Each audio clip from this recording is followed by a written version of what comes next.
Once upon a time, nestled deep between whispering forests and towering hills, stood a cozy little house made of stone and wood. In this peaceful home lived two sisters, Arya and Nessa.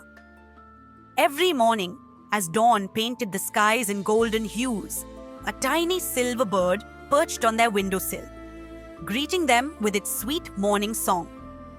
Arya, the elder, had hair like sunlight, long, soft, and golden. Nessa, the younger, had curls as dark and shiny as midnight rain.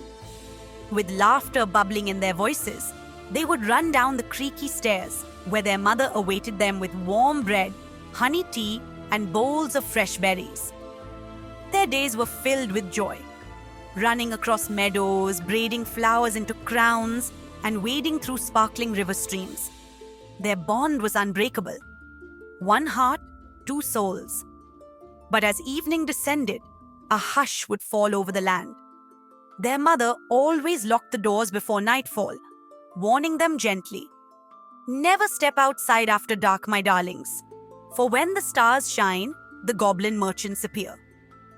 These goblins were whispered about in nearby villages, strange beings that wandered the forests by night, carrying magical fruits no human had ever seen. Some fruits shimmered like moonlight, some flickered like stars, and some changed colors with every breath. When the sky turned dark and the wind whispered secrets through the trees, the sisters would hear strange calls drifting through their windows. Fruits of wonder, sweetness like no other.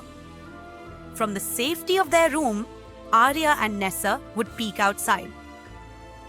The goblins were eerie little creatures, one with eyes like glowing coals, another with fingers long and wriggly like vines.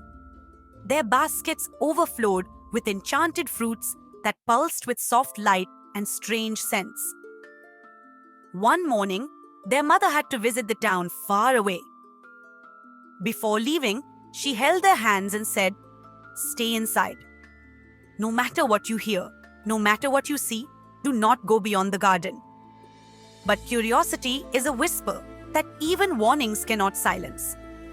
The moment their mother left, the sisters wandered into the garden, chasing butterflies and picking wildflowers.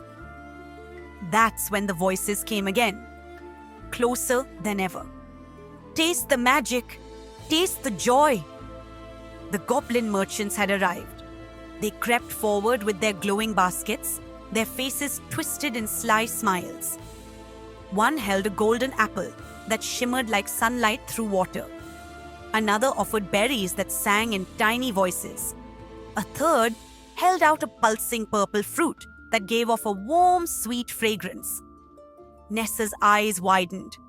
She felt something pull at her heart, a craving like she had never known. Arya warned her, pleaded with her, but Nessa stepped forward, enchanted by the fruit's beauty. A goblin with mossy green skin and sharp, shining teeth grinned and whispered, "One bite, little girl. That's all it takes to feel joy forever." Nessa took a bite, and everything went black. She collapsed to the ground. Arya screamed and ran to her, but Nessa lay cold and still, her skin turning pale, her breath faint. Days passed. Nessa grew weaker, barely able to move. Her smile faded. She wouldn't eat, wouldn't speak. Arya begged their mother for answers. With tears in her eyes, their mother said, "Those who taste the goblin's fruit will hunger for it forever, but the goblins never feed the same soul twice. Unless we find a way, she will fade away." Arya could not bear the thought of losing her sister. So, before sunrise, she wrapped herself in her cloak and slipped into the woods. The journey was dark and filled with danger. She crossed a swamp where skeletal hands reached out from the mud, climbed cliffs with eerie winds that whispered her name, and finally reached a forgotten ruin glowing faintly under the moonlight. It was the goblins' hidden market. They were waiting. They surrounded her, grinning, dancing, offering their fruits again. "Eat, eat, brave girl. It's the only way to feel alive. but Arya said nothing. When she refused, the goblins grew angry. One threw a handful of fruit juice at her.